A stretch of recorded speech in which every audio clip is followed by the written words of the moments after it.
رشوت باره کې یو څو خبرې کوم او بیا د دې زمانې دا خبرې هم درته کوم اهم خبرې دي دوه درې پکې واورئ. اول خو دا چې خپل مالونه تاسو مه خورئ بینکم بالباطل په باطله طریقې سره په سود او ډاکې او غلا او جوارۍ او رشوت وغیره سره. آیا په شریعت کې رشوت جایز دی که جایز نه دی او په کومو صورتونو کې رشوت جایز دی په کومو کې ناجایز دی؟ د ټول نه اول د رشوت تعریف او بیا دا خبرې. رشوت ویلی شي یو حاکم ته یو افسر ته یو مشر ته د څه ورکول په دې طور باندې چې هغه ستا په حق کې فیصله وکړي او هغه ستا حق وینه، دې ته ویلی شي څه شي؟ رشوت. د رشوت په باره کې نبی علیه السلام حدیث مبارکه دی الراشي والمرتشي کلاهما فی النار. رشوت اخیستونکی رشوت ورکوونکی دواړه به په جهنم کې. اولنۍ مسله د ځان دپاره د فیصلې کولو دپاره چې زما په حق کې فیصله وکړي او هغه فیصله ته د هغې لایق نه او ته د هغې قابل نه د دې دپاره تا څه ورکړه دې ته ویلی شي رشوت. دا د جانبین نه حرام دی، اخیستونکی هم حرام، ورکوونکي لپاره هم څه دي؟ حرام دي. دقه دواړو باره کې دا حدیث مبارکه دی. دویمه مسله د خپل حق د حاصلولو دپاره یا د ظلم نه د بچاو دپاره څه ورکول دا رشوت نه دی. لکه مثال په طور باندې گاڑی کې روان یو ناڅاپه په دې پولیس ودرې نو بیا د تنګۍ یا د نه زیاتې روپۍ اخلي یا د نه مال کوزوي، بهرحال چې څه ظلم کوي د هغې دپاره که تا پیسې ورکړي او ځان دې ته خلاص کو په دې کې ورکوونکی ګناهګار نه دی، دا رشوت نه دی. مسله یاده کړه. او د دې لپاره زه تاسو ته بیا وروسته دغه وایم جزئیات درته وایم د فقه د کتابونو نه ښه داسې نه چې ګوره ځان لږ یم فقه کتابونو نه ته بیا دا ثابتوم چې دا پولیس ته 4 روپۍ ورکړي په دې کې دا ورکوونکی چې دی نو دا رشوت کې نه راځي.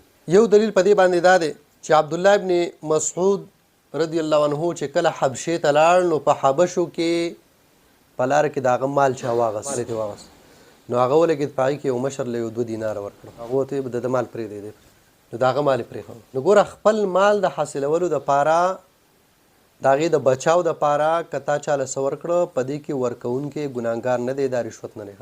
اخیستونکي لپاره جایز نه دي، حرام دي، خو ورکوونکی په دې ګناه کې نه راځي، د الراشي والمرتشي کلاهما فی النار کې نه راځي. نو دقه خبره د پولیسانو سره ده که نه، ا دې تنګول کوي ظلم کوي که نه، ستا سامان خرابوي که نه. په ایرپورټ باندې چې ته راځې نو ستا سره د زمزم اوبه نه پرېږدي، تا سره زیات سامان نه پرېږدي، خو که هلته دې چاله یو 15 ریاله ورکړه نو به چې ده دا مال پرېږدي داسې. نو که داسې دې وکړه ستا خپل حق دی، خپل مال دی، نو دا په رشوت کې نه راځي. پوه شوې؟ یا نور مسافر چې اکثر راځي که نه نو په دې ایرپورټ باندې لږ تنګول کوي نو هلته پکې که چېرته کې څه پیسې میسې ورکړي. یا ګوره دا خبره اوس واورئ چې یو څوک چاله پیسې ورکړي په دې نیت باندې چې یاره ما د وزیر اعظم سره میلاو که، صدر سره میلاو که، حاکم سره میلاو که، افسر سره میلاو که، مشر سره میلاو که.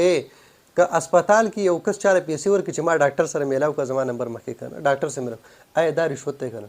اول تاسو جزوي واورئ او بیا په خپله باندې وګورئ چې یاره دا دی که نه.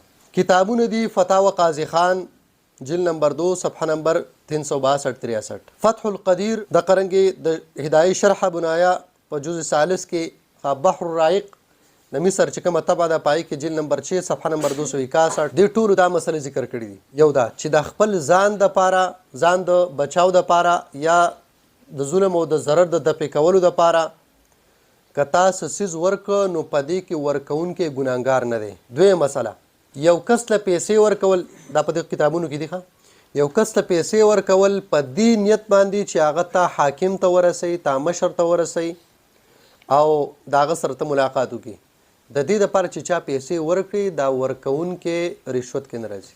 اخیستونکي دپاره جایز نه دي خو ورکول یې په رشوت کې نه راځي، دا رشوت نه دی. چې تا مشر سره میلاو کړي نه په غیر نه میلاویږي، یا ټیم چې مثال ایمرجنسي ده ضرورت دی. ښه خبره نه ده چې ته داسې وکړي ځکه ستا نه مخکې به نور کسان هم راغلي، په کار ده چې هغوی ته میلاو شي، خو دا په شریعت د طرف نه دا رشوت نه دی. زموږ مسله صرف د رشوت ته نور داسې نه یم چې دا بس دا کار کوئ ځکه چې هلته به نور خلک راغلي هغو ته به هم چې ډاکټر راغلی خو ناجوړه وی که نه، ایمرجنسي به خامخا هغو ته ناجوړه وی. خو که چېرته کې تا داسې کار وکړو نو دغه شان اخیستونکي دپاره ناجایز دي چې هغه ستا نه واخلي، خو که تا ورکړې نو دا په رشوت کې نه راځي. مسله صرف دا ده چې دا په رشوت کې نه راځي.